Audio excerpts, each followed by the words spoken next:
The Vatican's secret archives have captured people's imagination for centuries. Welcome to Watch Mojo. And today we're looking at the most shocking, most unbelievable conspiracy theories that the Holy See has been accused of covering up. The Vatican collected a tax for years. 8 to 10% of Catholics in Germany of their payroll went to the church. Hitler agreed to collect it at the source. The Catholic Church created COVID-19. So I started to wonder, well, what about the name Corona? Does it have a Latin definition or a definition at all? So I actually looked up what's the definition. And on dictionary.com, it brings up 13 definitions. Corona, religiously, ecclesiastically, means gold ribbon at the base of a mitre.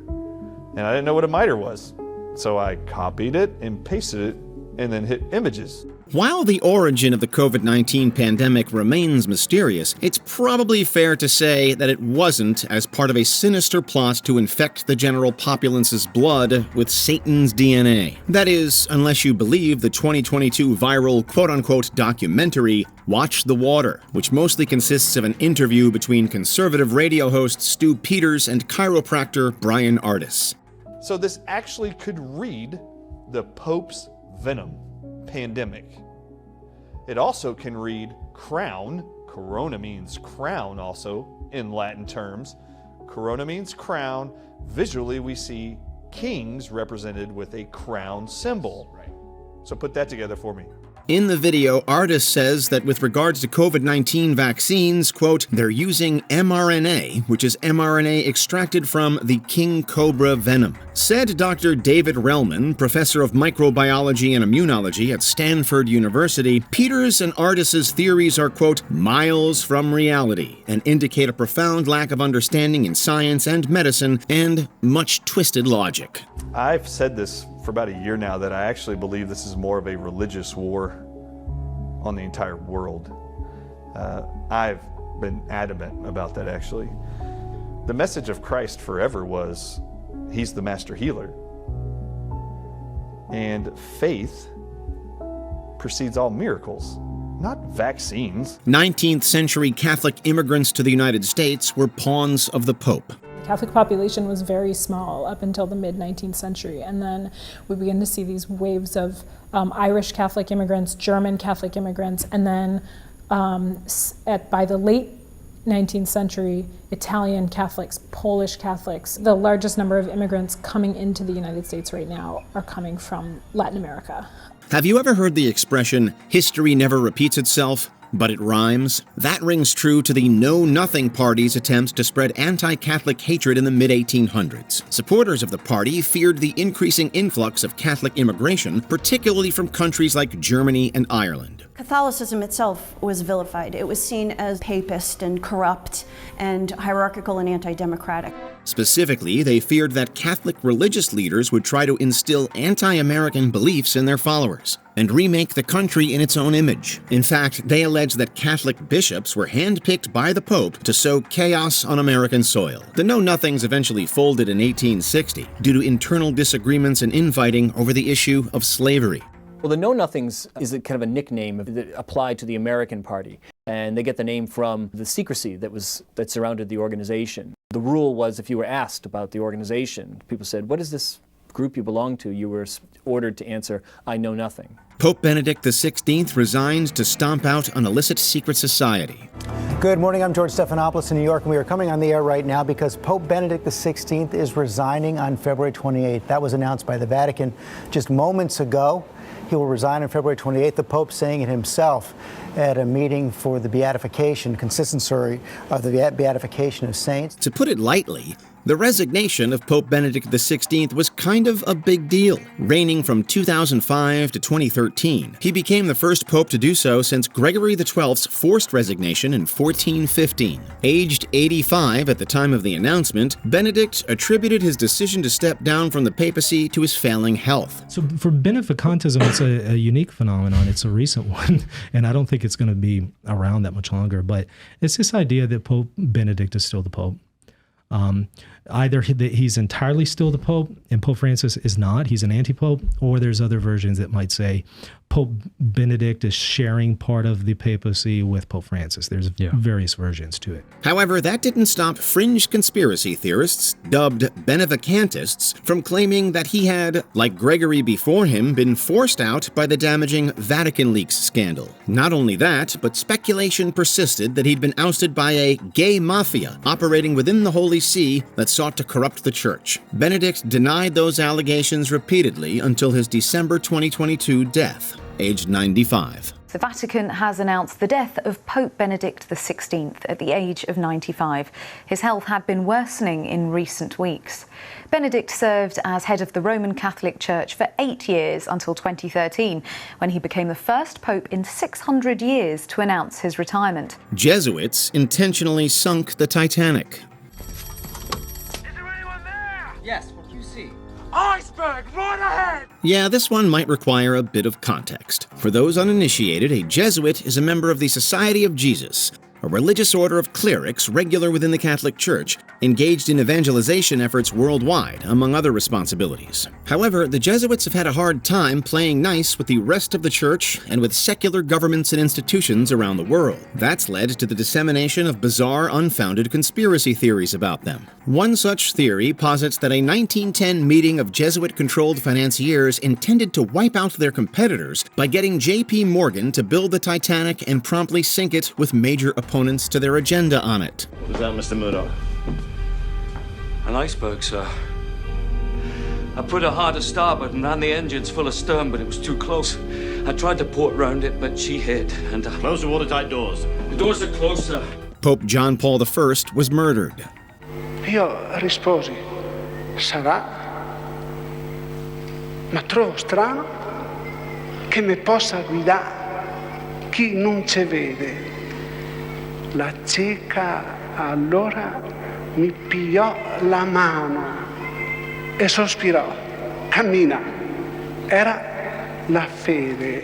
Following the 15-year reign of Pope Paul VI, Pope John Paul I was elected to fill his place on August 26, 1978. 33 days later, on September 28th, the new pope died, likely having suffered a heart attack in the night. He was succeeded by John Paul II, who held the papacy until 2005. As slowly the news begins to dawn, and as they see the new Polish pope appear on the central balcony, waiting for him now, the doors open, and he takes the name, as we have heard, of John Paul.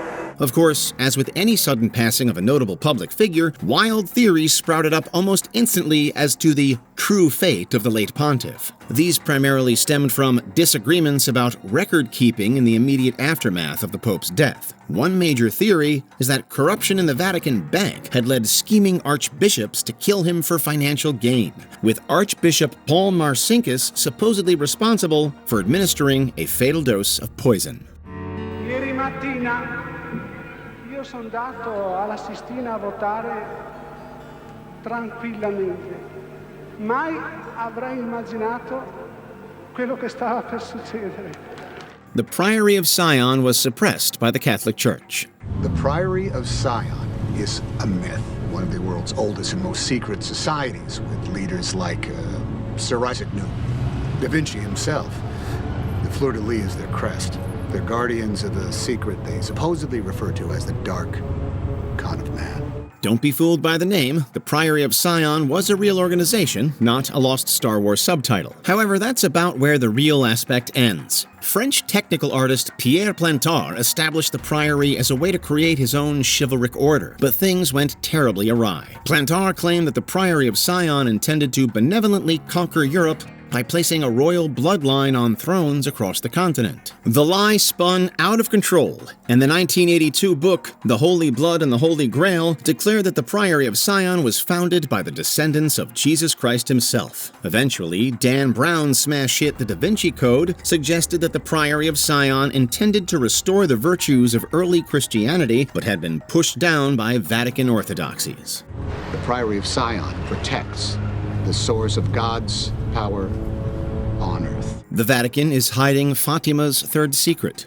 Her message to the children was much like the message they heard from the angel. She urged them to pray and do penance. The children agreed among themselves not to tell anyone about their heavenly visitors.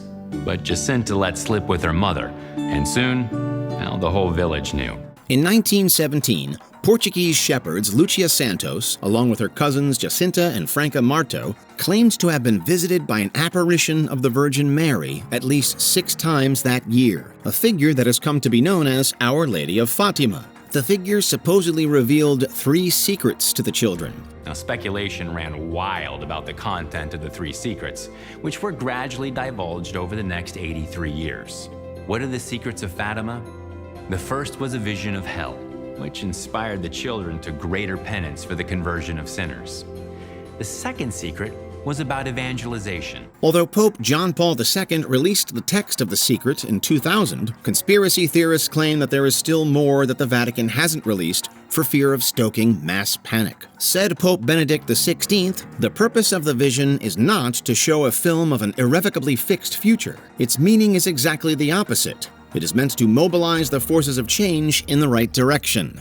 Well, the third secret was kept under wraps until the turn of the millennium. It included an apocalyptic vision of history as it was about to unfold. Pope Benedict XVI said it was primarily about the suffering of the Church.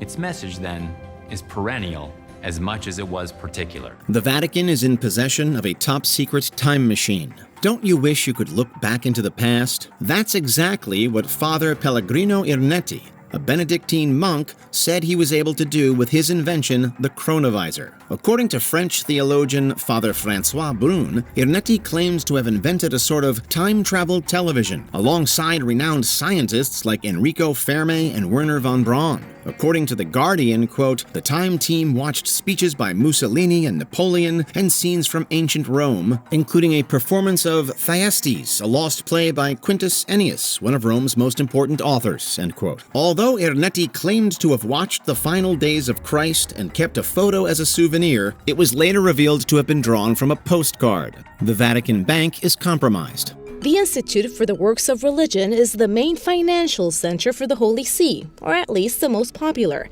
It employs 114 people and oversees 18,900 accounts worth over $8.6 billion. Founded in 1942, the Institute for the Works of Religion, colloquially known as the Vatican Bank, is the official vessel for providing specialized financial services to the Catholic Church worldwide, according to its mission statement. The secretive nature of the bank's day-to-day functions has enabled grave misdeeds to occur in the shadows, particularly regarding its actions as the main shareholder of the failed Banco Ambrosiano in Italy. Tensions reached their heights upon the mysterious hanging of God's banker, Roberto Calvi, in 1982. The bank was accused of money laundering for the Sicilian mob, which was the final straw that led Pope John Paul II to announce major reforms in the institute. Calvi was deemed murdered, and theorists tend to link his death to corrupt individuals within the Vatican Bank. In Vaticano rinviato a giudizio anche il cardinale Angelo Becciu tra le 10 persone, prelati, finanzieri e funzionari vaticani nell'ambito dell'inchiesta sulla compravendita